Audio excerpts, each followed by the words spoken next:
ভুটানের বিপক্ষে প্রস্তুতি ম্যাচকে সামনে রেখে শেষ মুহূর্তে নিজেদের ঝালিয়ে নিচ্ছেন বাংলাদেশ দলের ফুটবলাররা। এই যে আমাদের সবচেয়ে বড় তারকা হামজা চৌধুরী, সামনেই বল পায়ে ফাহমিদুল, সবার মধ্যে যে বোঝাপড়াটা তৈরি হচ্ছে এটাই আসলে আসল। রাত পোহালেই দলের সঙ্গে যোগ দেবেন আরেক তারকা, যার অপেক্ষায় রয়েছে গোটা বাংলাদেশের ফুটবল প্রেমীরা, সমিত সোম। তিনি আসলে আসলে একেবারে পরিপূর্ণ হয়ে যাবে বলা যায় স্কোয়াড। 4 তারিখে ভুটানের বিপক্ষে ম্যাচ, এরপরে আগামী 10ই জুন সিঙ্গাপুরের বিপক্ষে আসল ম্যাচ, যে ম্যাচটিকে বলা হচ্ছে আসলে বাংলাদেশের ফুটবলের নবজাগরণের মানে প্রথম ধাপ বলা যায়।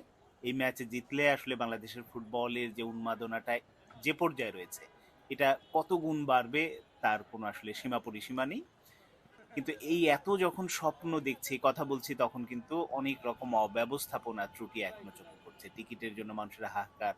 গত কয়েকদিন হলো ফুটবল ফেডারেশন ভবনের সামনে সমর্থকরা বসে আছে, কিন্তু সেদিকে ফুটবল ফেডারেশনের কোনো সাড়া নেই, দৃষ্টি নেই। দেখা যাক শেষ পর্যন্ত দল কেমন করে।